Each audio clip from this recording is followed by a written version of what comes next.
Bonjour à tous et bienvenue parmi nous. Je suis très heureux de vous retrouver pour ce 9e numéro des soirées Comme à la maison. Comme à la maison, pourquoi ? Vous l'aurez compris, on est là dans le salon d'une famille des Yvelines qui nous accueille avec beaucoup de chaleur depuis déjà de très nombreux rendez-vous.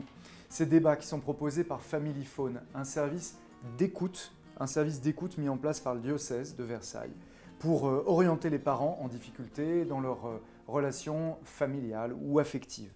Toute cette année a été placée sous le signe d'Amoris Laetitia, en français, la joie de l'amour, cette lettre du pape François qu'il a écrite pour les familles, pour les parents, pour les gens qui s'aiment. Après les pères, c'était notre premier numéro, après les mamans à la rentrée, les grands-parents, on a parlé de la vie de couple, on a parlé de l'homosexualité également, et bien là nous allons mettre le cap sur un continent mystérieux qui s'appelle l'adolescence. L'adolescence, c'est un monde à part. Mes trois invités le confirmeront, j'en suis certain. Un monde de danger, un monde de grandes découvertes, un monde de grands bouleversements physiques, affectifs, psychiques, mais aussi un monde de grandes espérances. Alors un monde dont je crois nous sommes sortis tous les trois depuis quelques années, ou à peine, mais dans lequel nous allons nous replonger pour l'explorer ensemble. Voilà, alors je vais vous présenter tout de suite Valérie Terninck, bonjour. Bonjour. Merci beaucoup d'être avec nous. Vous êtes conseillère conjugale et familiale et vous avez écrit ces deux ouvrages que nous recommandons vraiment chaleureusement à ceux qui nous regardent. Le sexe et le cœur, aimé en toute liberté, paru aux éditions de l'Emmanuel.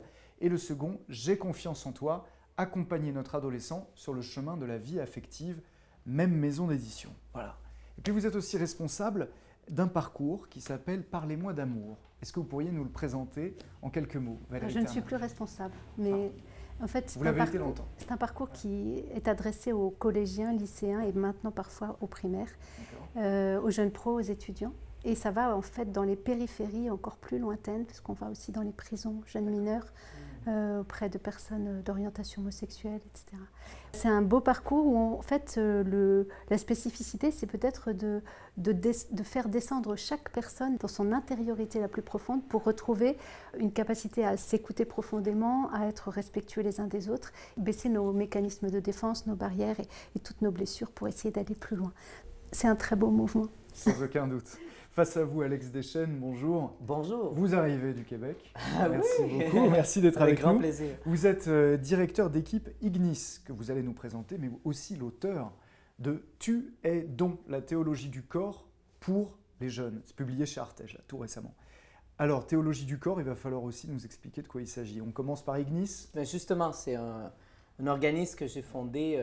Ça faisait déjà plusieurs années que je donnais des conférences et je mettais en place des activités comme des camps d'été pour les jeunes, des retraites pour couples. Et là, j'ai voulu cette entité qui englobe tout ça, donc un organisme qui a pour mission d'accompagner, de former les jeunes, les couples et les parents, les familles avec la théologie du corps de Jean-Paul II à travers des programmes, des événements.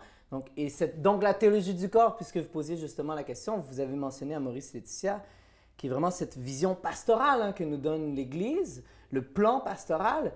Mais le pape François cite lui-même plus de 34 fois, je crois, la théologie du corps dans ce livre. La théologie du corps qui est en fait vraiment la chair théologique, le contenu qu'il y a à transmettre, c'est-à-dire l'immense rêve d'amour que Dieu avait sur l'homme et la femme et qu'il a encore aujourd'hui pour chacun de nous, en fait. Dont on peut dire qu'elle a été résumée par Saint Jean-Paul II. Jean-Paul II, si on veut, c'est vraiment celui qui a donné naissance à la théologie du corps. Lui-même ne le voyait pas uniquement comme sa théologie. Et puis il y a entre autres Cardinal Ouellet qui a écrit de merveilleuses pages à la suite, si on veut, de cette impulsion de Jean-Paul II. Mais il avait écrit ce livre, Hommes et femmes, il les créa, en polonais, et là il devient pape. Alors, il a décidé plutôt que de le publier sous titre de livre, un peu comme un livre personnel comme on fait Benoît XVI, ou font tous les papes en fait, là, de le donner au compte-gouttes, si on veut, à tous les mercredis pendant 5 ans sur la place Saint-Pierre. Exactement. Ça a eu pour effet négatif qu'au début les gens ne comprenaient pas. Mais l'effet positif, c'est que maintenant qu'il y a eu Yves Semen, Christopher West, qui ont donc des gens, et c'est un peu ce que j'essaie de faire aussi avec ce livre, qui essaie de rendre plus accessible la théologie du corps, de la synthétiser, de donner des grandes pistes. Eh bien, mais ça a eu quand même pour effet positif qu'il en a fait en fait un acte de son magistère. Il a légué à l'Église pour la pérennité. Là. Et c'est peut-être l'enseignement le plus non seulement merveilleux, mais le plus riche que l'Église a jamais eu sur justement le sens du corps et de la sexualité. Et on va voir avec vous, Père Gauthier de Chaillet, bonjour. Bonjour. Que tout ça n'est pas inventé, ça vient de l'Évangile, ça vient de bien plus profond, de bien plus loin que tout ça, puisque c'est inscrit dans les racines, quoi, dans le cœur de l'homme depuis le début de toute éternité. Vous êtes, Père Gauthier de Chaillet, curé de paroisse à Villepreux, dans le diocèse de Versailles. Villepreux-les-Clercs, ouais. Voilà, et l'un des contributeurs du Padre Blog, Ouais. voilà, pour ceux qui connaissent. Et vous, conférencier dans des établissements scolaires, enfin l'adolescence, c'est aussi un monde que vous avez déjà défriché. Et comme accompagnateur aussi des jeunes, D'accord. forcément tous les prêtres, on est en contact avec les jeunes ados, notamment dans le cadre du scoutisme, dans le cadre des écoles. Et du coup, on est aussi dépositaire de leurs secrets, de leurs combats, de leurs recherches, aussi de leurs espoirs. Et donc ce domaine-là, évidemment, de la sexualité qui se déploie et qui est un lieu de difficulté pour certains, et j'y ai été pas mal confronté. Je disais tout à l'heure, je commence par vous, je vous laisse la parole. Voilà, cette adolescence, ce monde de danger, de grandes découvertes, de grandes espérances, qu'est-ce que c'est pour vous? Quel regard vous portez sur l'adolescence? L'adolescence, c'est celui qui grandit. Ouais. Le sens de ce mot, c'est ça. Hein, c'est celui qui est en train de grandir. Et c'est celui qui vit la crise. J'aime beaucoup le mot de crise parce qu'il veut dire le choix. Crisis en grec, ça veut dire le jugement, le choix. L'adolescent sort des illusions de l'enfance. On lui a dit, la vie est belle, papa et maman s'aiment, ton corps est fait pour aimer, tout va très bien. Et puis il découvre à l'intérieur de lui-même un feu qui commence à brûler. Pour ça, Ignis, c'est sympa comme nom. Ouais. Il y a quelque chose qui commence à venir. Et puis il voit à l'extérieur des choses qui sont plus ou moins belles. Et donc il se retrouve dans ce moment de crise où il va devoir choisir ce qui sera le bon, le beau, le vrai pour lui. Et donc ça va aller avec beaucoup de combats. Et donc pour moi, l'adolescent, c'est celui qui vit le combat du choix. Et c'est ça que j'aime dans l'adolescence, c'est de voir qu'ils sont à un moment où ils décident. Et donc ça va avec quelques essais, ça va avec quelques fautes, quelques chutes, quelques péchés, mais ça va aussi avec une énergie de choix et souvent une énergie de déception. Beaucoup d'adolescents sont très amers vis-à-vis de l'adulte. Enfin, c'est un peu le cliché, hein, l'ado qui rejette ses parents, etc. Parce qu'ils ont eu le sentiment qu'on leur a beaucoup menti en leur disant que tout était rose, et finalement ils se rendent compte que la vie est complexe. Et donc ils se retrouvent dans le combat, parfois assez seuls. Et donc voilà, il y a quelque chose de dramatique, mais de très beau, et plein d'espérance, surtout à trouver et à leur dire. Vous avez dit, c'est des chutes, mais c'est aussi parfois des murs sur lesquels on peut venir se fracasser. C'est parfois des écueils qui peuvent être plus graves ou porteurs de bien plus de conséquences. On va les aborder. C'est aussi le moment où on tente plein de choses. On touche un peu à tout, si je puis dire, au risque parfois de s'y brûler. Voilà. Donc ça, on va le développer pendant toute cette émission.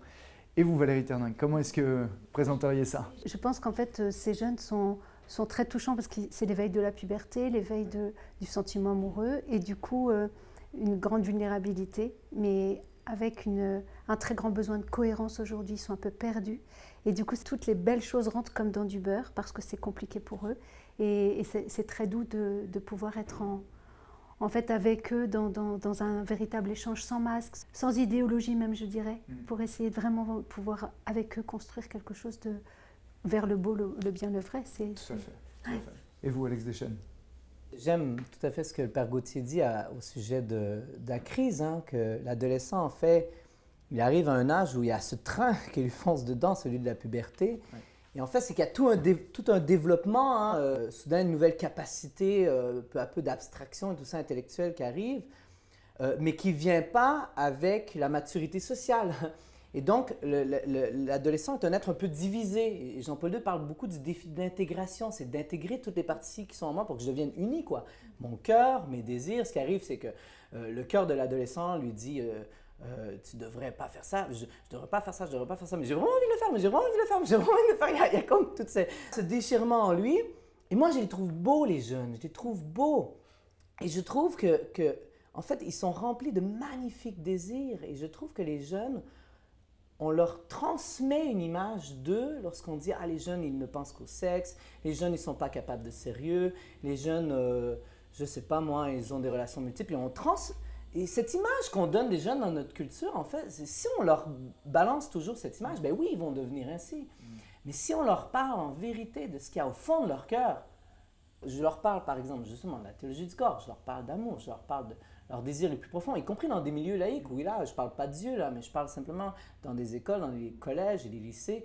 Je les éveille à ce qu'il y a au fond de leurs désirs, mais ils en redemandent, les jeunes, ils ont soif de ça. Et je n'ai pas peur de parler de leurs blessures aussi, comme vous faites bien, Père, de tous les échanges que vous avez avec eux. Donc, il ne faut pas ignorer les blessures, Bien sûr. mais ils ont soif d'idéaux. Ils sont encore des romantiques. Et nous, parfois, comme adultes, on a oublié l'aspect un peu romantique de la vie, c'est-à-dire qu'on a une place unique dans ce destin de l'univers. Là. Mais pourtant, il n'y a pas de fumée sans feu. On peut dire, certes, que c'est une crise. Ils sont à la recherche de cette cohérence, de cette unité de vie, de cet accomplissement. Mais ils sont quand même un peu bombardés, ils sont un peu tiraillés, et pas seulement de leur propre fait. Il n'y a pas qu'en eux les hormones qui se bousculent. Et ils sont aussi super perméables, si je puis dire, à beaucoup de choses, beaucoup d'influences, d'influenceurs, on pourrait en parler, de réseaux sociaux, de dictates, de la mode, de la pub, du qu'en dira-t-on, une grande vulnérabilité peut-être au qu'en dira-t-on. Mon père. C'est toujours la grande difficulté, c'est de réussir à se construire personnellement. Et donc de voir tous ces trésors qu'ils ont en eux, de les aider. C'est exactement ce qu'on fait quand on parle avec eux. Et c'est impressionnant quand on leur parle d'eux, quand on leur dit « voilà ce que tu es ». En fait, ça leur fait du bien parce qu'ils se rendent compte qu'il y a quelque chose de merveilleux et qui est beaucoup moins violent, beaucoup moins triste que ce qu'on essaye de leur imposer de l'extérieur. Il y a quand même un diktat, vous parlez de diktat, c'est clair, d'idéologie, il y a beaucoup de choses. En fait, il y a une espèce de violence idéologique qui est dans le monde d'aujourd'hui et qui vient les traverser, qui les met dans des espèces de sentiments de devoir combattre sur des sujets où ils ne sont pas forcément concernés au premier chef. En fait, ce qui est important, c'est de venir voir quel est ton problème à toi. Ne te laisse pas violenter par des questions qui te sont posées de l'extérieur. Ouais. Quel est ton problème? Quel est ton sujet? Quelle est ta quête? Qu'est-ce qu'il y a? Et du coup, il faut toujours réussir à sortir l'adolescent du regard extérieur, du groupe. Enfin, le sortir du groupe, pas vraiment, mais il y a quand même il y a ce réflexe grégaire qui est une espèce de protection. Et donc, il faut réussir à parler en personne. Tu es une personne. Et dans ta personne, il y a des combats qui ne sont pas les mêmes que les autres, parce qu'on n'est pas tous pareils. Ne t'inquiète pas, on peut parler de ce que tu es, toi. C'est toujours, à mon avis, une des grandes clés pour aider l'ado à sortir de cette peur d'uniformité et de ce désir d'uniformisme. C'est vachement compliqué, il y a ce combat en eux très fort. Donc il faut les honorer comme des personnes uniques et merveilleuses. Valérie Ternac. Oui, leur révéler leur richesse aussi. Ouais. Je me souviens d'un épisode où on est allé dans une prison pour mineurs. On en a vu 50 dans la journée, où ils se sont dit, tiens, mais vous savez à qui vous vous adressez? Oui, je sais, vous êtes en prison, mais vos actes ne sont pas votre personne. Et votre personne est de toute façon profondément belle, et si j'avais peur, je ne serais pas venue, donc je n'ai pas peur de vous. À partir de ce moment-là, ils ont été vraiment très touchants. Ils ont pu dire que 95% c'était leur maman qui leur avait donné cette tendresse. Et du coup, ils ont pu retrouver ça en eux. Et je leur ai dit, mais vous pouvez la donner à qui? Et vous pourrez le faire comment? Est-ce que ce n'est pas ça la plus belle chose que vous pourriez faire dans votre avenir? Et c'était vraiment un échange très, très, très beau. Et d'ailleurs, ils nous rappellent dans cette prison pour qu'on y retourne. Cette idée de la tendresse, si je suis l'adulte dans la pièce, je dois m'interroger comment je manifeste ma tendresse pour mon enfant, pour les jeunes, pour ses amis, pour toute la bande qui se retrouve à la maison les samedis soirs autour de la pizza. Et si je suis l'un de ces jeunes-là, comment je manifeste de la tendresse à mes camarades? C'est ça, les deux aussi, premières questions qu'on pourrait leur poser. Bon. J'allais dire, on a tous besoin d'amour. Hein. Oui. On est fait pour l'amour. Oui. Et d'amour masculin et féminin dans notre vie en passant. Et d'amour physique. Je suis surpris des fois des jeunes, des ados que je rencontre, qui n'ont pas eu d'amour physique de leurs parents. Hein. Donc, il ne faut pas avoir peur de leur manifester physiquement leur amour, de ne pas avoir peur de complimenter. La maison devrait être un sanctuaire de compliments. Et il y a cette peur que peut-être ils vont devenir prétentieux ou orgueilleux si on les complimente. Si les compliments qu'on leur donne deviennent un critère pour qu'ils soient aimés, oui, alors il faut que tu sois beau, il faut que tu sois fort, il faut que tu sois belle, je ne sais pas. Si on leur dit, une jeune fille qui entend de son père qu'elle est belle, versus celle qui ne l'a jamais entendue, lorsqu'elle va être confrontée, voilà, au jeune homme qui se présente dans elle. Tu sais que tu as des beaux yeux. Ouais, je sais, mon père me le dit tout le temps, merci. Bon, c'est pas... Et ils ont besoin de ça. Et les jeunes, évidemment, apprendre aussi à comment communiquer ça. Qu'ils ont d'abord des amitiés entre gars et filles, c'est possible. Hein? C'est possible. Et qui ne sont pas toujours pleines de sous-entendus. Et moi, je leur dis, le corps a un langage.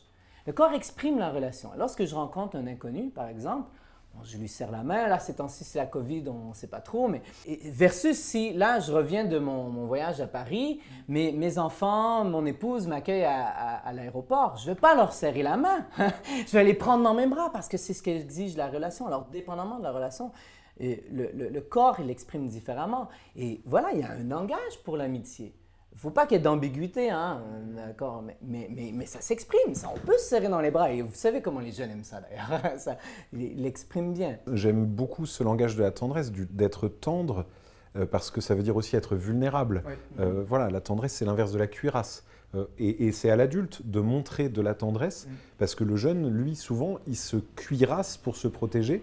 Et donc, il faut que, quelque part, il y a un peu une formule qui me vient, c'est il faut que l'adulte se livre pour que le jeune se délivre. Il faut montrer qu'il n'y a pas de danger. C'est impressionnant, comme dit Alex, l'adulte qui tend les bras, qui prend les jeunes, qui les accueille. De manière pudique et mais voilà, bien, exactement. Mais très simple, et Tout sans à se fait. forcer aussi, parce qu'on a chacun un langage plus ou moins à l'aise avec la Ouais, distance tout à physique, fait, tout ça. c'est ça. Mais le jeune qui sent un adulte qui est accueillant, qui prend le risque aussi de dire des choses, le jeune, ça le détend, mais ça se voit physiquement, c'est impressionnant. Moi, je le vois dans des groupes d'aumônerie, quand vous avez des adultes qui sont hyper détendus avec ce qu'ils sont, et qui du coup sont là, sont accueillants, sont cool, se livrent, les jeunes tout de suite se sentent accueillis pour ce que eux sont. Bien sûr. Et du coup, c'est ça que j'appelle aussi la tendresse. Ouais. J'imagine qu'il y a quand même une part de discernement de la part de l'adulte pour pas non plus faire copain-copain. C'est-à-dire que l'adulte reste un adulte. Ce serait trop facile sinon de passer pour un adolescent. Quand l'adulte est à l'aise et est capable de se livrer, quelque part, il est au-dessus. C'est-à-dire qu'il a une espèce de stature qui va faire du bien. L'adulte, c'est celui qui est... Moi, je fais souvent ce jeu de mots qui n'est pas tout à fait juste selon l'étymologie du mot, mais ad ultero, c'est le mot qui donne adultère, qui ressemble très fort à adulte. Ça veut dire aller vers l'autre, adultère. Et donc moi je dis aussi, l'adulte, il y a de ça. C'est celui qui est capable d'aller vers l'autre. Et donc il reste adulte. Le jeune, on vient le chercher, et pour autant on n'est pas copain-copain, c'est juste qu'on vient le chercher, et puis on l'aide à grandir. C'est à l'adulte de créer l'atmosphère de confiance justement par son autorité. Et les jeunes, quelque chose qu'ils aiment le plus au camp d'été, c'est qu'ils savent, parce qu'on leur dit dès le départ, ici, vous pouvez vivre des amitiés entre gars et filles, vous pouvez être vous-même sans qu'il y ait de jeu de séduction. Et ils adorent en fait cette atmosphère, ce climat de confiance. Et on est la figure autoritaire. Comme vous dites, mon père, en fait, la juste autorité, c'est pas avoir peur, c'est d'être bien, juste là, présent, et pouvoir du coup les emmener vers quelque chose de plus beau, de plus grand. Mais du coup, il faut aussi accepter qu'on est vulnérable, qu'on est comme eux, et qu'on est imparfait, et que pour apprendre à aimer, c'est un chemin qui est long. Que souvent le bon vin, c'est comme à Cana, c'est pour la fin, et qu'on a le temps, et qu'on n'est pas là à tous essayer de se montrer parfait. Je crois qu'il faut qu'on s'en... Ah, vous venez de nommer quelque chose, mais c'est tellement important que je pense que, parce que moi, c'est central dans mon ministère, la dernière chose que je veux qu'un jeune pense, c'est que moi, j'ai tout compris, et là, je vais vous enseigner. Donc, je suis en cheminement avec vous, et surtout, je ne veux pas qu'un jeune arrive et sente, moi, je n'ai pas ce qu'il faut pour être dans ce groupe. Moi, je ne sais pas, j'ai commis telle chose, et puis tout ça. Tu es à ta place, tu es à ta place. Ce qu'on a à te proposer, ce n'est pas une liste de règles, c'est quelqu'un, c'est Jésus. Voilà. Et lui, il veut entrer dans ta vie. On est d'accord sur le fait que les adultes doivent donc accueillir inconditionnellement, se mettre à la hauteur en restant sûrs d'eux-mêmes, qu'ils manifestent de la tendresse, ok là-dessus. Néanmoins, les jeunes, il faut aussi leur mettre un peu des cadres. Si ce n'est pas des cadres, en tout cas, les aider à voir les chemins de perdition, si je puis dire les choses comme ça. Ce qui ne leur fera pas forcément du bien. Alors comment on procède?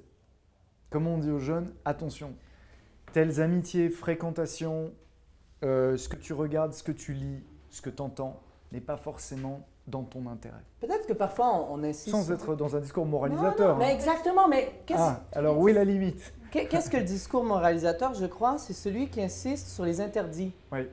Et qui finalement, un discours... Souvent, c'est des gens insécures, en fait, qui transmettent ce genre de discours, qui insistent sur ce qu'il ne faut pas faire. Alors que, vous êtes tous d'accord avec moi, qu'est-ce qu'on veut d'abord dire aux jeunes? Mais c'est ce pourquoi son cœur est fait. Alors, c'est plus difficile pour nos propres enfants que pour les enfants des autres. Ah, peut-être. Je pense. Alors pourquoi? Parce qu'en fait, on a envie qu'ils ne se prennent pas de mur. Vous parlez de mur tout à l'heure. On a envie qu'ils aillent bien, on a envie qu'ils soient heureux. Et on voit à peu près ce qu'il faudrait qu'ils évitent pour être bien. Et du coup, on a dans chacune de nos familles des enfants qui vont se prendre des murs et des enfants qui vont obéir. En fait, on ne sait pas qui, mais en fait, ça se passe toujours un peu comme ça dans chaque famille. Ouais. Et je pense qu'en fait, il faut accepter de se dire qu'il y en a qui auront besoin de se prendre des murs pour grandir. Dans ma propre famille, il y en a un qui est un excellent éducateur aujourd'hui, mais une crise d'adolescence de 10 ans.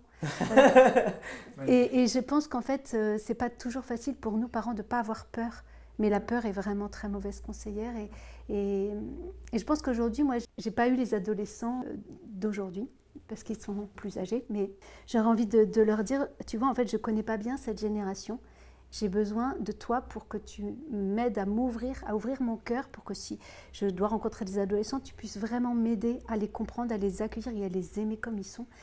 Mais j'aurais besoin de toi. Du coup, je me mets dans une posture d'humilité, en disant je suis juste une maman et je ne comprends pas très bien cette société. Est-ce que tu peux m'aider à les accueillir?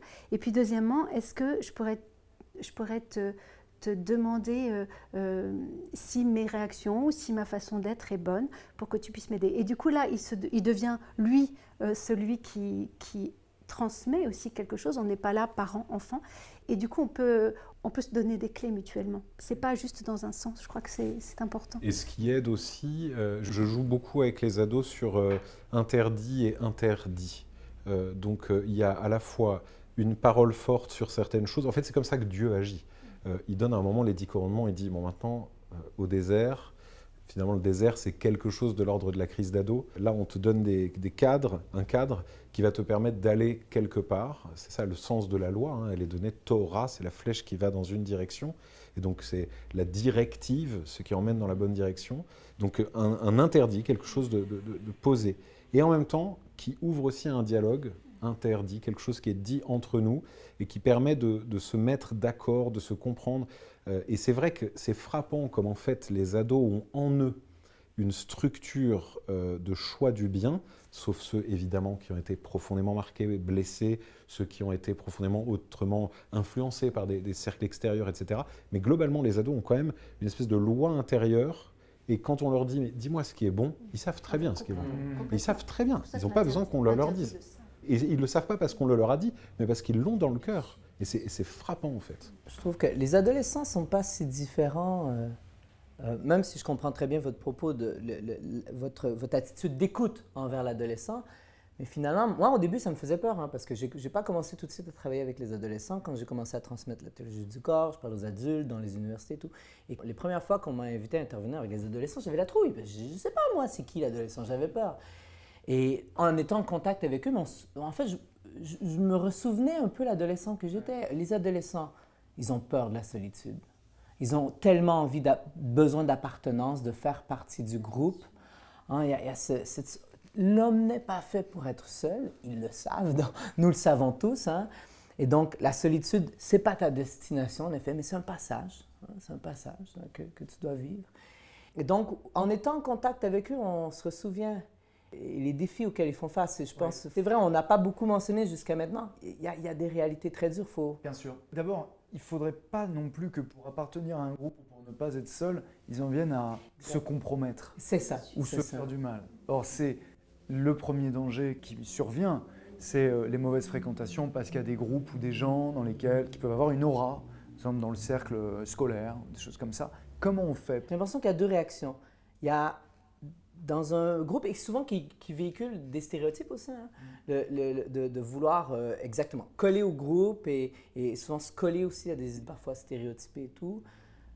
Et le jeune qui sait qu'il n'est pas ça et qui va s'approprier sa blessure ou sa marginalité ou sa différence comme son identité. Voilà ce que je suis. Et je trouve qu'aujourd'hui, on est en train de créer une nouvelle forme de stéréotype d'une certaine façon. Hein. Comment faire? Comment on les aide à faire face à ça? Oui. C'est peut-être le sens de mon livre, hein, Tu es don, c'est que la première question que je pose avant même de parler d'amour, c'est d'inviter les jeunes à « sais-tu qui tu es ?» D'abord leur poser la question, en fait, hein, qui es-tu? Et que d'abord, juste savoir qu'ils sont une personne unique, irremplaçable. Il y a des jeunes, en fait, peut-être même la majorité, qui ne le savent pas, à quel point ils sont précieux, uniques. Et les aider à comprendre et faire accoucher d'un raisonnement qui les amènera à s'interroger sur qui ils sont. Je pense que c'est important de refaire carrément, de donner des repères anthropologiques. Oui, tu as un corps et parfois dans le sex frame, tu peux l'oublier parce que tu vis ta sexualité, voilà. Parfois, ils sont dans un monde très affectif, très sensible, ils peuvent du coup oublier de discerner, de raisonner. Beaucoup ne savent pas qu'ils ont un endroit intact en eux, un endroit où en fait ils ont vraiment toute la capacité de se relever, même de très graves blessures. Simplement, en fait, avant de leur parler, j'essaye de descendre en moi dans ce lieu intact pour essayer de me connecter d'abord à ce bien intact pour qu'ils en fassent l'expérience aussi par ma personne. Et du coup, là, je retrouve un peu confiance parce que quelquefois, quand on vous prend, en fait, ils arrivent avec un enregistreur et ils vous disent vous êtes homophobe, transphobe, etc. Je leur dis, en fait, moi, je suis juste une personne et je voudrais juste être respectée par toi et je sais que tu peux le faire, il n'y a aucun souci. Mais j'ai vraiment besoin d'abord qu'on apprenne à se connaître et après, on parle de tout ce que tu veux. Mais d'abord, on ne peut pas agresser les gens avec des idéologies. On est juste deux personnes et en fait on peut tout à fait avec notre cœur profond se comprendre très très bien. Et ce sera un lieu merveilleux parce qu'on aura un très grand respect pour l'un et pour l'autre. On aura une très grande notion de la vérité, de ce qui est tu as tout en toi pour répondre à cette question et j'espère que tu ne l'es pas d'ailleurs homophobe, transphobe, etc. Voilà, donc en fait... C'est intéressant parce que vous avez tout dit de cet âge qui lance aussi des défis aux adultes, faut pas à son avoir entourage, peur, et qui, dans cette recherche de vérité ou de faire prévaloir la vérité, la justice, etc., Voilà. peut se perdre aussi dans des faux combats. Très sincèrement, si je ne savais pas qu'ils avaient ça en eux, j'irais pas. Ouais. Et je sais qu'il y a ça. Donc, il y a eu des moments très difficiles parfois parce qu'on est confronté à des jeunes qui sont en très grande souffrance. Leurs blessures sont tellement béantes que c'est difficile. Mais en tout cas, je m'accroche et je me dis non, il est beau à l'intérieur et c'est ce qu'il faut que je découvre maintenant. Et il faut que j'y croie toujours et du coup, ça va. Mais ça fait peur parfois, c'est vrai. Super. J'ajouterais que tout ça se constitue aussi avec le temps. C'est-à-dire qu'il y a aussi un risque qui est beaucoup le risque d'aujourd'hui, de croire qu'on peut savoir qui on est. Beaucoup le connais-toi toi-même, etc. Comme s'il suffisait de s'interroger un peu pour pouvoir se définir. Le risque, c'est que le jeune, l'ado, peut se définir du coup avec des catégories très rapides qui lui sont données de l'extérieur, qui sont des possibilités. Il dit, moi, je suis ça. Non, non, t'inquiète pas. Tu as toute ta vie pour pouvoir savoir qui tu es. Donc, prends le temps. Et du coup, ce rapport à l'appartenance, il est très complexe parce qu'il y a toujours ce jeu, encore un jeu de mots, mais il faut savoir appartenir pour pouvoir appartenir. Il y a un lien qui se fait avec la communauté, qui parfois sont des mauvaises influences, parfois ça abîme, c'est vrai, mais je crois beaucoup qu'on peut se relever. Alors je crois qu'il faut que des adultes en effet mettent en garde et disent il y a des amitiés toxiques, il y a des groupes qui emmènent vers les ténèbres, etc. C'est vrai, mais il y a aussi une grande capacité de résilience, hein, comme vous le dites, il y a un trésor, il y a une puissance de reconstruction qui est là en eux, et on a besoin de se confronter aussi parfois à des gens mauvais, à des gens pas bons, pas totalement bons, ne serait-ce que pour faire l'expérience du bien qu'on veut.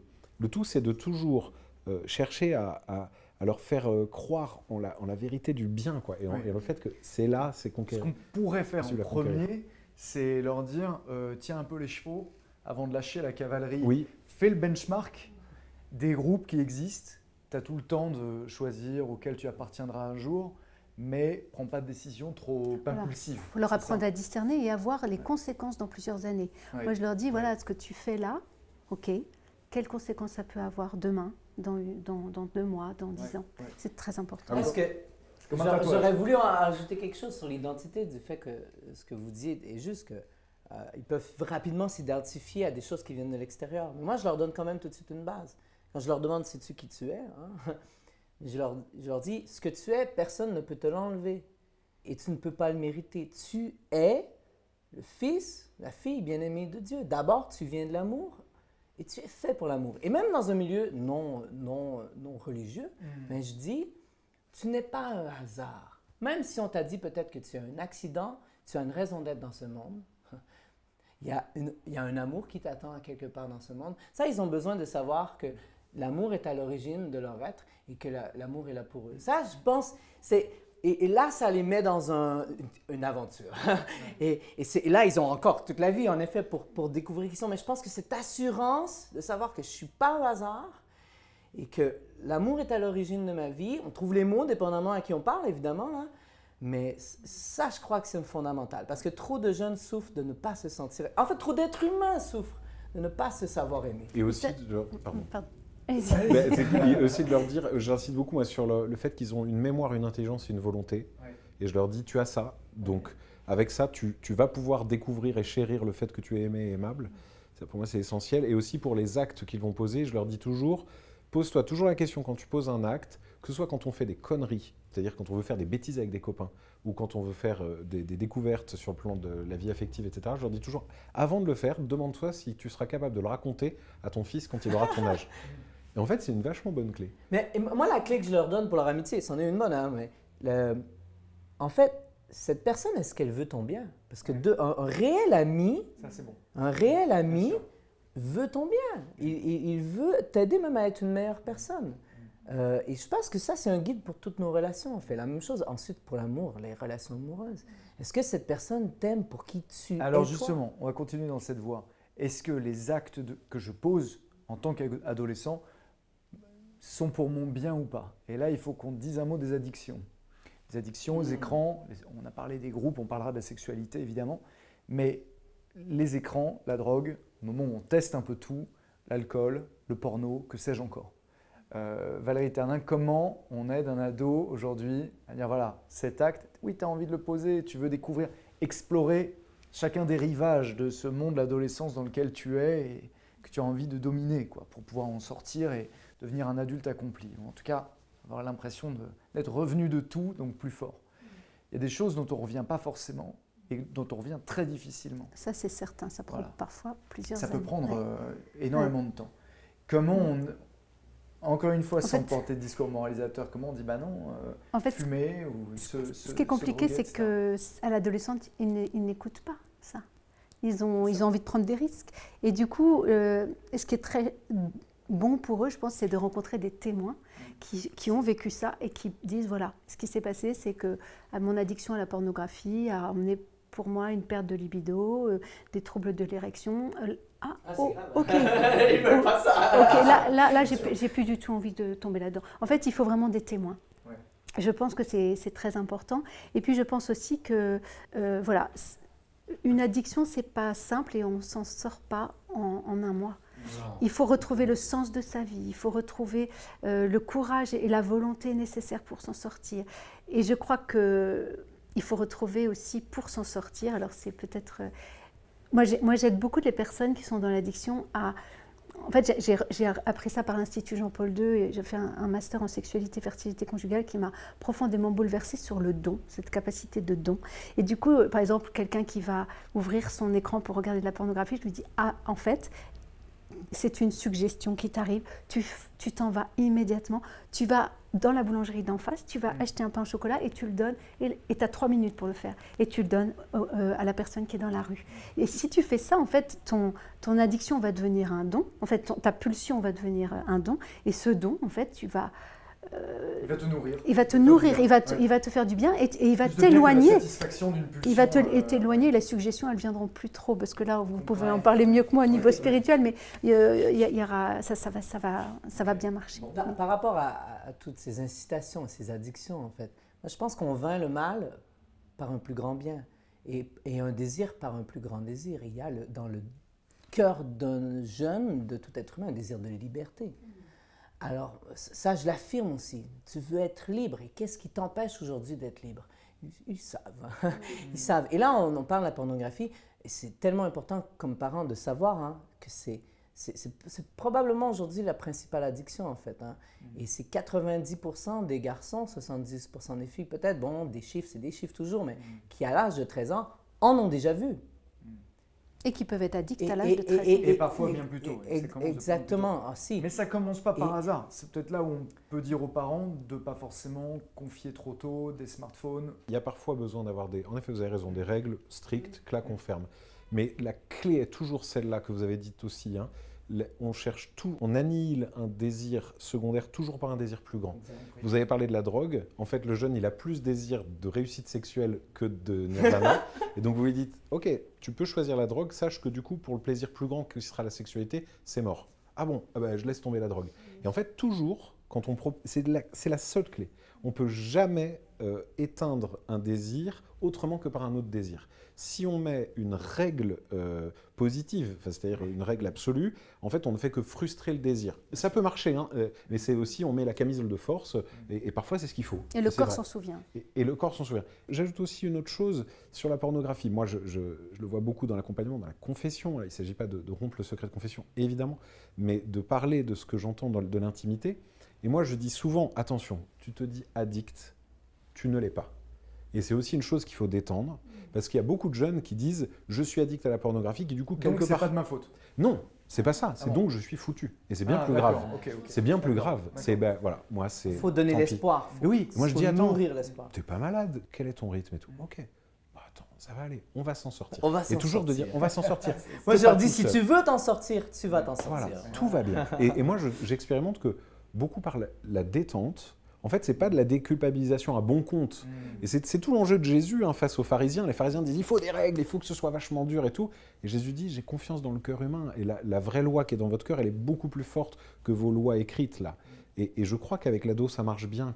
Et déjà, rien que d'accueillir, de dire, t'inquiète pas, tu es aimable. Tu as fait ça, tu es aimable, tu es formidable. Tu n'es pas sale, etc. C'est le grand classique, mais de dire, tu n'es pas sale parce que tu es aimable et aimé. C'est toujours un chemin de patience, de bienveillance, d'accueil. J'ai envie de surfer un peu sur la pornographie. Allons-y. Je peux, d'accord. Moi, les jeunes, pour la pornographie, si je leur fais bien comprendre, regarde ce que ça fait. Ça nous apprend à utiliser les personnes comme des choses qui est tout le contraire de l'amour. D'abord, ils ont besoin de voir leur propre dignité, mais la dignité de l'autre aussi. Hein. Et en fait, ça tue ta masculinité ou ta féminité. Hein. Parce que c'est aussi un problème de filles. Et les filles, c'est d'autant plus difficile que les filles, elles pensent qu'elles sont seules quand elles ont ce problème. Elles se sentent d'autant plus sales, laides. Alors, et donc, vraiment, enlever leur culpabilité. Moi, je vais passer à travers. Alors, comme vous dites, ils ont besoin de témoins. Alors, moi, je peux témoigner, je leur dis. Hein, et puis, souvent, ils en sont d'abord les victimes. C'est la pornographie qui vient les chercher. Ensuite, ils en deviennent un peu complices, mais ils sont d'abord victimes parce qu'elle est partout, franchement. Elle est au bout de la souris. Et moi, je leur dis, au lieu d'essayer de prier contre tes tentations, un peu comme vous, là, vous suggérez le pain, de faire un acte bon, mais je prie pour tes tentations. Les personnes vers qui tu es tenté, eh bien, prie pour ces personnes. Lorsque le désir vient, transforme ton désir en acte d'amour. Prie pour cette personne pour que plus jamais les personnes les utilisent, à commencer par toi, pour qu'elles découvrent leur propre dignité et qu'elles découvrent l'amour vrai. Et pour les parents, juste parce que ça a été mentionné, par rapport aux écrans, moi je dirais simplement de ne pas donner un accès à un écran si on n'est pas prêt à le superviser. Pas parce que je veux tout savoir, tes courriels et tout, mais tu sais que l'Internet, c'est un endroit qui est dangereux et je veux simplement être sûr que tu es en sécurité. Et vous savez quoi, les ados, des fois, c'est eux qui aimeraient que leurs parents mettent des filtres. On parlait de purger la mémoire. Oui. Parce qu'une fois que c'est incrusté, il n'y a pas que ça. Alors, C'est le corps réagit à sa manière aux addictions, alcool, drogue, etc. Et en redemande. Là, ce qui est compliqué, vous parliez d'avoir une vie conjugale ensuite, de tomber amoureux pour de bonnes raisons. Et pas que par concupiscence ou désir, voilà. Satisfaire un désir trop immédiat, trop basique. C'est compliqué. C'est compliqué de se débarrasser de ça, la prégnance de l'image dans le cerveau et la façon dont le cœur s'atrophie en fait. N'est plus capable d'aimer l'autre dans toutes ses dimensions. C'est plus facile pour les tout petits de purger une mémoire. Ouais. Moi, je l'ai vu dans mon cabinet. En fait, il y a une petite fille qui avait regardé 3 images pornographiques qui étaient très choquantes pour elle. Donc, Qui était elle vraiment les jeune. a dessinées. Ah oui, elle les a dessinées. On les a arrachées en mille miettes. Elle a craché dessus. On a brûlé. Et en fait, sa maman n'est jamais revenue. Elle m'a dit, elle dort bien, elle va bien. En fait, mais par contre, il y a une place vide dans cette mémoire. Ouais. Il faut la re-remplir avec quelque chose de beau. Du coup, elle m'avait dit, je vais mettre une colombe parce que la colombe chassera les mauvaises images si jamais elle s'approche de moi. Trop bien. Et un petit garçon m'avait dit, moi, je vais mettre ma maman parce que c'est la plus belle femme du monde. Vous voyez, il faut pas laisser ce trou parce que la mémoire, elle est très puissante. Il faut dire aux ados d'aujourd'hui, pardon, parce que là vous parlez d'enfants plus jeunes, c'est qu'ils ont, mine de rien, une responsabilité pour eux et pour tous ceux qui les suivent. Parce que les ados, c'est déjà les grands dans un collège, il faut les lycée. responsabiliser. S'il y en a d'autres pour plus les petits en dessous, Ouais.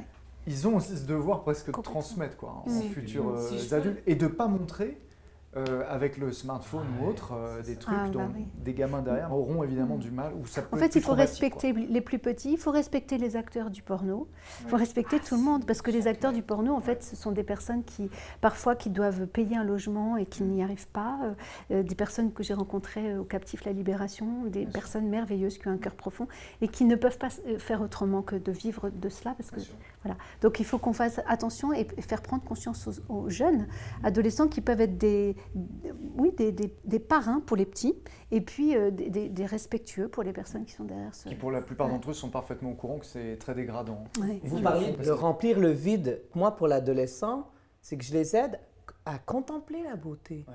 C'est que oui, les femmes sont belles, les hommes sont belles. Et parce que, bon, un croyant, parfait, c'est une image de Dieu devant toi. Et donc, Et il faut, je crois, s'émerveiller et vouloir le bien de l'autre personne. Et quand ils ont ce regard d'émerveillement, c'est aussi quelque chose qui purifie. Et je crois que vous mentionnez les acteurs et tout ça, je pense que le jeune a besoin de comprendre ce que ça fait sur lui, ce que ça fait sur ses relations et ce que ça fait sur les personnes qui sont dans le milieu. Mais comme il a la soif d'amour, c'est ça qui va le guider pour guérir avec le temps. Hein. 3 petites choses. La beauté, c'est hyper important. Et sortir du langage de l'impureté. Pour moi, je le dis à tous ceux qui se confessent, arrêtez de dire que vous avez des désirs impurs. Il n'y a pas de désir qui soit impur.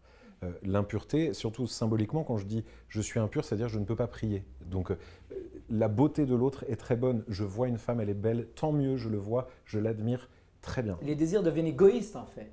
Oui, mais je pense qu'en sexualité, c'est très rare d'avoir des désirs impurs en fait. On a des désirs, point. Il faut arrêter ce mot d'impur. Par contre, je ne lutte pas assez contre mon univers fantasmatique. Ok, pourquoi pas. Je reste trop dans des rêveries érotiques. Bon, peut-être. Mais voilà, j'ai pas de désir impur. Et un adolescent n'en a pas, quoi.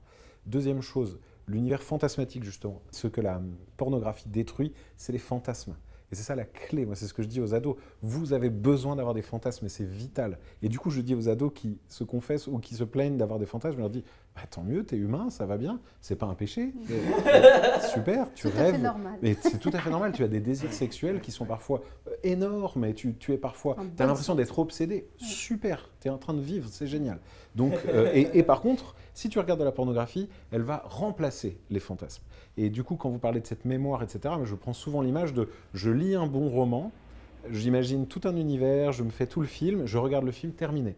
Mon imaginaire est éteint et plus jamais je ne pourrai retrouver les voix que j'avais dans la tête, les paysages, Je pense que tous les ados fou, hein. qui regarderont cette émission se rappelleront de leurs parents qui diront, lorsque le film passe, oui, voilà. J'allais dire dans ma jeunesse le dimanche soir, mais ou le vendredi soir ou mardi soir, lis d'abord le livre. Lis d'abord le livre.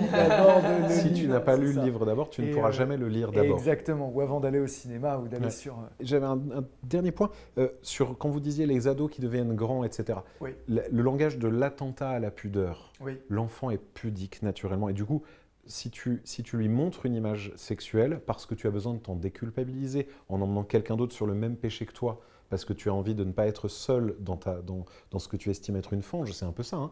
Je t'emmène avec moi dans la boue, tu abîmes, tu fais un attentat à la pudeur et tu viens être occasion de scandale pour un petit qui est un des préférés de Jésus. C'est vital et donc ne le fais pas, parce que du coup, le langage qu'il faut aussi avoir, c'est celui de la chasteté.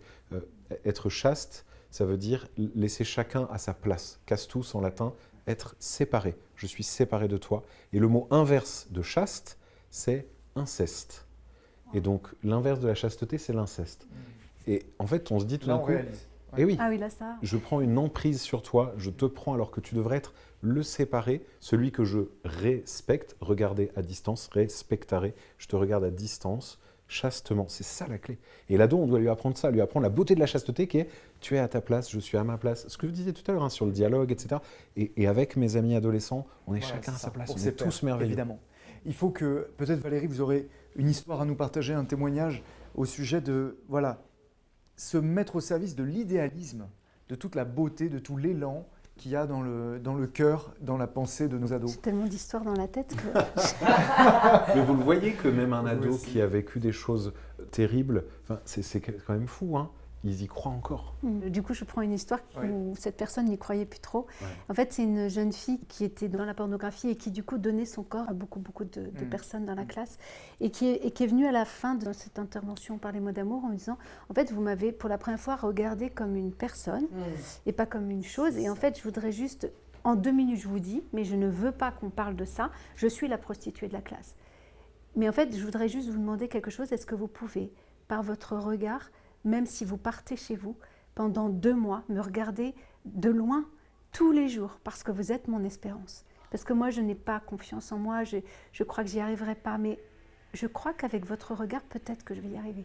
Alors j'ai été très émue, parce que c'est très bouleversant d'entendre ça, et je lui ai dit oui, je vais marquer sur mon agenda tout de suite ton prénom jusqu'à 2 mois, je le ferai, promis, mais aussi, je pense qu'il faut aussi que tu sois aidée, parce qu'il n'y a pas que ça. Et du coup, on va prendre 1 heure par semaine, toutes les deux, pour apprendre à dire non, pour savoir d'où ça vient, quelle est cette blessure, pourquoi tu as tant besoin d'être aimée, pourquoi tu ne sais pas dire non. Et puis, elle a avoué à sa maman qu'elle avait fait plusieurs tentatives de suicide. Elle a pu en parler avec sa maman. C'était une très belle histoire parce qu'elle a fini par acquérir de l'espérance. Mais C'est parfois. Vous dites quelque chose d'essentiel. Vous m'avez regardé comme une personne. C'est Sainte Bernadette qui Exactement. reconnaît la Vierge Marie comme ça. Hein. Elle m'a regardé comme une personne. Bien sûr. Et Il ne faut pas qu'on ait important. peur en tant que parents. Voilà. Je pense qu'il faut vraiment qu'on regarde nos enfants comme des merveilles qui sont peut-être en train de tomber. Ok, bon, ça nous est arrivé, il faut qu'on l'avoue tous, on n'a pas toujours été parfait à l'adolescence, mais qu'en fait, on n'a pas besoin de les... En fait, on leur demande beaucoup.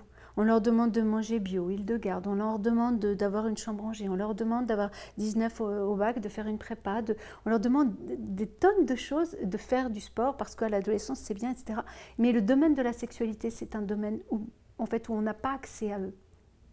Et je pense qu'il faut qu'on se dise, en tant que parents, il faut à un moment donné de la semaine où on lâche la pression.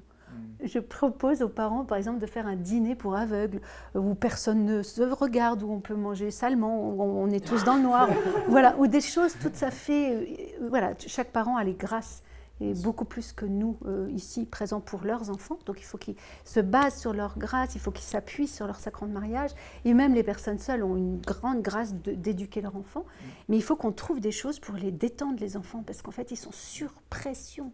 Ce que vous dites, vous m'avez regardé comme une personne, c'est que pour moi, ça, c'est la clé de tout ce qu'on peut transmettre aux jeunes par rapport à l'amour. Et ils la comprennent très bien. La différence entre aimer, voir l'autre comme une personne, vouloir son bien, c'est ça, aimer une personne, et utiliser, voir l'autre comme une chose ou être utilisé, parce qu'ils ont été utilisés dans leur vie. Ça, ils comprennent. Et quand on leur met cette notion-là, je parlais tout à l'heure des amitiés, est-ce que l'autre personne t'aime vraiment pour qui tu es ou elle t'utilise? Est-ce qu'elle est ton amie juste parce qu'elle veut ton test, tes notes de maths ou je sais pas quoi? Et ça, ils peuvent l'appliquer très facilement dans toutes leurs relations. Moi, je pense que ça, c'est vraiment une clé vitale qui se transmet facilement, que les jeunes comprennent bien. Oui. Aimer une personne, aimer une chose ou utiliser une chose, hein, il faut aimer les personnes, on utilise les choses et pas le contraire. On a juste le temps de faire un dernier tour de table peut-être pour donner à ceux qui nous regardent un conseil, puis peut-être formuler un souhait pour les ados, pour les parents qui nous regarderont, d'apprendre à mieux se connaître, d'être à l'écoute de ceux qui leur veulent du bien, de se projeter en se disant est-ce que le choix que je pose aujourd'hui est dans mon intérêt dans 10, dans 15, dans 20 ans? Est-ce que ça vaut le coup de suivre tel groupe ou pas? Je vous laisse choisir, Père, vous commencez. C'est important que les adultes se souviennent toujours qu'ils ont été des ados. Enfin, comme vous disiez toujours tout à l'heure, on n'a pas été parfaits nous non plus. Aucun adulte n'est parfait. Et vraiment, je reprends votre histoire de la pression, je trouve ça décisif que les adultes comprennent qu'il faut qu'ils arrêtent d'être sans cesse dans la maîtrise de leurs enfants. Et du coup, je ferai encore un dernier jeu de mots, mais il y a deux mots, séduire et éduquer, c'est la même racine. Seducere, conduire à soi, exducere, conduire à l'extérieur. Nous, les adultes, on est là pour conduire à l'extérieur l'enfant, l'adolescent, c'est-à-dire le conduire vers lui-même et vers Dieu. Et donc, d'arrêter de les réduire à la perfection qu'on voudrait qu'ils aient. Et peut-être qu'en chemin, ils vont pécher, sans doute qu'ils vont pécher, mais le Seigneur est là avec sa miséricorde et tout va bien. Et tout est guérissable, tout est accompagnable, tout est verbalisable. Et il suffit de savoir taper aux bonnes portes, d'oser parler, d'oser reconnaître que oui, moi aussi, comme d'autres, je passe par le chemin de l'imperfection et je passe par le chemin de l'avoir besoin de l'aide. Et je pense qu'avec ce genre de conviction, on peut véritablement avancer et faire grandir. Réalisme, optimisme et sémantique. On comprend, c'est impeccable. J'irais tout à fait dans le même sens que ce que je voudrais dire aux parents. Moi, je suis encore un jeune parent, hein, mon plus vieux a 6 ans. Alors, voilà, je suis un expert des adolescents parce que j'en ai du qu'aucun. Ça fait de moi un expert, non, c'est de la blague. Mais je dirais que d'abord, on va faire des erreurs comme parents. On va en faire. Et si notre maison est censée être un sanctuaire, une église domestique. Une belle église, ça a les portes ouvertes. C'est-à-dire que mon enfant, je suis appelé peu à peu à l'envoyer dans le monde. Il va se blesser, il va se tromper, il va se faire mal. Hein? Un peu comme on apprend la nage, on lui montre mais au début, il faut l'envoyer un peu plus loin que ça. Ah oui, il prend un petit bouillon, on le ramène et tout ça. Et donc, la maison doit être celui où l'enfant peut constamment revenir, être aimé, consolé, guéri, rééduqué, et on le renvoie dans le monde. Et là, je crois que l'éducation, c'est l'apprentissage de la liberté. Quand l'enfant est jeune, on décide beaucoup à sa place, mais plus il grandit, on lui donne les valeurs et on lui donne l'espace de liberté pour qu'il apprenne à l'utiliser. Et un jour, il sera l'adulte heureux qu'on veut qu'il soit. Et aux jeunes, moi, je crois que la chose que je veux qu'ils croient en l'amour, qu'il croit en l'amour, la dernière chose que je transmette à un jeune, c'est juste une série de règles. Oui, il y a des noms que tu dois dire si tu veux pouvoir dire des grands oui dans ta vie. Il faut. Et crois que c'est possible. Et justement, refuse tout ce qui est un amour partiel, refuse tout ce qui est un amour infidèle, tout ce qui est, voilà, un amour qui ne t'aime pas pour toi-même. Ouais. Et exige-le de toi, exige-le des autres. Ouais. Pour toi-même, et toi, regarde les autres avec ce même amour. Crois en l'amour et franchement, Dieu veut que tu aies la vie en abondance. Profite de la vie et voilà. Amour propre et espérance. Valérie, et du coup, comme je termine, je me dis qu'en fait, on peut terminer encore plus sur l'espérance. Ouais. Et oui, j'aurais envie de dire aux parents, regardons nos blessures respectives. Et en fait, souvent, ces blessures ont été vraiment source de grande capacité à aimer les autres mieux, à aider les autres mieux, à écouter les autres mieux. Et franchement, je crois que chacun de nos adolescents, quand il tombe, ça va être le lieu de sa richesse pure, quoi, Sainte Thérèse disait qu'au ciel, on se reconnaîtra à ça. Donc, en fait, c'est le lieu vraiment de notre rédemption, de notre gloire, parce qu'elle va être traversée par le Christ. Et je pense que c'est ça. Il ne faut pas avoir peur, il faut voir loin. Mais ce n'est pas facile quand on est... On va essayer. Merci beaucoup. Merci à tous les trois, à vous tous de nous avoir suivis. Je rappelle vos livres. Alex Deschênes, Tu es don, la théologie du corps pour les jeunes. Voilà, publié chez Artege. Et vous, Valérie Terninck, Le sexe et le cœur aimé en toute liberté, aux éditions de l'Emmanuel. J'ai confiance en toi, accompagner notre adolescent sur le chemin de la vie affective. Libre à vous de vous abonner à la chaîne Comme à la maison Familyphone pour ne manquer aucun de nos rendez-vous, de façon à passer en revue tous ces sujets. La prochaine fois, on parlera des écrans et vous pouvez déjà retrouver sur la chaîne toutes les émissions consacrées à l'homosexualité, aux parents, aux grands-parents, aux pères, aux mères. Et voilà, n'hésitez pas à les partager à vos amis, vos proches, vos collègues ou en famille. Je vous dis à la prochaine. À très bientôt et merci à tous.